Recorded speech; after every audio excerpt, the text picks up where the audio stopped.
Praise the Lord. सुबह की प्रार्थना में मैं आप सबों को स्वागत करता हूँ और आज के मनन के लिए हम देखेंगे उत्पत्ति उसका चैप्टर 42 और वर्स 1 से लेकर वर्स 5 तक। जब याकूब ने सुना कि मिस्र में अन्न है, तब उसने अपने पुत्र से कहा, तुम एक दूसरे का मुँह क्यों देख रहे हो? फिर उसने कहा, मैंने सुना है कि मिस्र में अन्न है, इसलिए तुम लोग वहाँ जाकर हमारे लिए अन्न मोल ले आओ, जिससे हम न मरें वरन जीवित रहें। अतः यूसुफ के 10 भाई अन्न मोल लेने के लिए मिस्र को गए, पर यूसुफ के भाई बिन्यामीन को याकूब ने यह सोचकर भाइयों के साथ ना भेजा कि कहीं ऐसा ना हो कि उस पर कोई विपत्ति आ पड़े। इस प्रकार जो लोग अन्न मोल लेने आए, उनके साथ इस्राएल के पुत्र भी आए, क्योंकि कनान देश में भी भारी अकाल था। जो आपके साथ बुरा करता है, परमेश्वर उसका पलटा लेता है। परमेश्वर उसको दिखाता है कि परमेश्वर आपकी केयर करते हैं, परमेश्वर उसके दास की, परमेश्वर उसके जन की केयर करता है। चाहे जो कोई भी हो, अगर आपको सताएगा, आपको दिखाए कि आप नीचे हो, या आपको ये कोशिश करे, मारने की कोशिश करे, या आपके विरुद्ध कोई भी झूठ बात बोले, तो वो आपके लिए नहीं बोल रहा है, वो परमेश्वर के लिए बोल रहा है, क्योंकि आप परमेश्वर के मंदिर हैं, आप परमेश्वर के जन हैं। ये हमें समझना है। कई दफ़ा ऐसा होता है कि हम लड़ झगड़ जाते हैं, लेकिन प्रभु यीशु मसीह जब लोग उसके गाली देते थे, गाली के बदले वो गाली नहीं देता था। और यहाँ पर यूसुफ के जीवन पर जो उसके भाई ने उसको मारना चाहा और उसको बेच दिया, वही भाई के सामने परमेश्वर उसका महिमा दिखाना चाहता है।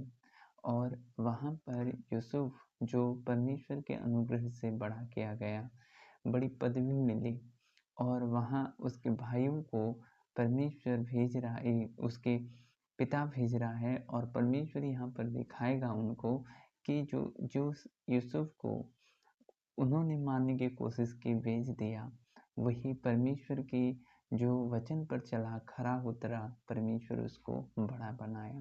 कई दफ़ा ऐसा होता है, हम धीरज रहित हो जाते हैं, कई दफ़ा हमें जल्दी रहते हैं, लेकिन परमेश्वर जानता है नियुक्त समय, हमारा अच्छे समय क्या है। हमें इस सारी चीज़ों से क्या करना है कि खुद को काबू करना है।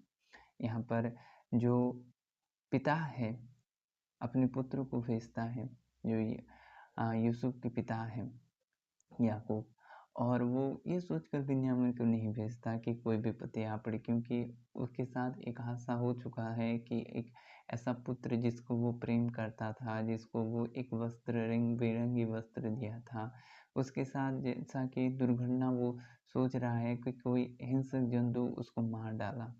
और वे ये सोचकर भी कि बिन्यामीन को नहीं भेजा कि कोई विपत्ति आ पड़ी, क्योंकि पहले हो चुका है यूसुफ के साथ। वो सोचकर, जो ये सोचकर कि बिन्यामीन को वो नहीं भेज रहा है।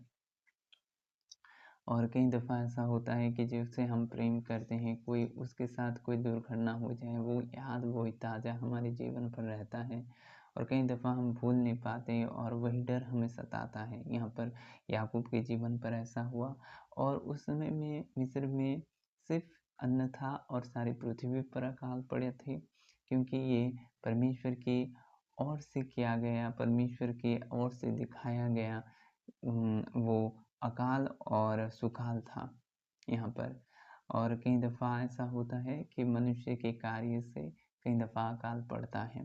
जो पाप करते हैं, जो परमेश्वर के वचन पर नहीं चलते, उनके लिए कई दफ़ा आप देखेंगे कि कई देश में, कई राज्य में, कहीं भिन्न-भिन्न ऐसा काम होता है, ऐसा भारी महामारी फैलती है, या रोग फैलता है, या जो दुर्घटना होती है, या युद्ध होता है। क्यों ऐसा होता है? क्योंकि ये वचन पर कहा गया है, और कई बार क्योंकि मनुष्य अपने पाप से नहीं फिरता। और यहाँ पर परमेश्वर अपनी महिमा अपने दास के द्वारा दिखाना चाहता है, और जिस भाई को वो जो लोग वो खुद के भाई ने बेच दिया, मार डालने की कोशिश की, और अगर आप और आगे बढ़ोगे तो वहाँ पर यूसुफ की महिमा परमेश्वर करता है, यानी उसको जो बड़ा बनाया, और जो लोग उसको नीचे किए, उसको वो क्या करता है, दिखाता है कि यूसुफ को बड़ा बनाया परमेश्वर। और जो वो स्वप्न देखा था, पता है कि जब यूसुफ स्वप्न देखा कई वर्ष पहले, उसको वो शेयर किया अपने भाई के साथ, लेकिन उसके भाई जब सुने तो डाहा करने लगे, ईर्ष्या करने लगे। और कई बार ये जो स्वप्न था जो परमेश्वर की ओर था, वे न समझे और यूसुफ को डाहा करने लगे। कई बार तो एक बार उसके पिता उसको डांटा, जब उसके पिता से भी एक स्वप्न की जिक्र किया यूसुफ ने, लेकिन वो परमेश्वर की ओर था। और नीचे वचन में जब आप पढ़ोगे तो वहाँ पर उस सपने की जो यूसुफ ने बहुत साल पहले देखा था वो पूरा होने वाला था। और कई बार परमेश्वर की योजना देरी होती है, लेकिन परमेश्वर की योजना वो हमारे भले के लिए होती है, सबके भले के लिए। यहाँ पर यूसुफ के परिवार की भलाई भी छुपी है यहाँ पर। प्रभु इस वचन पर आप सबों को आशीष करें। आमीन। अभी प्रार्थना का समय है, मैं आपके लिए प्रार्थना करूँगा।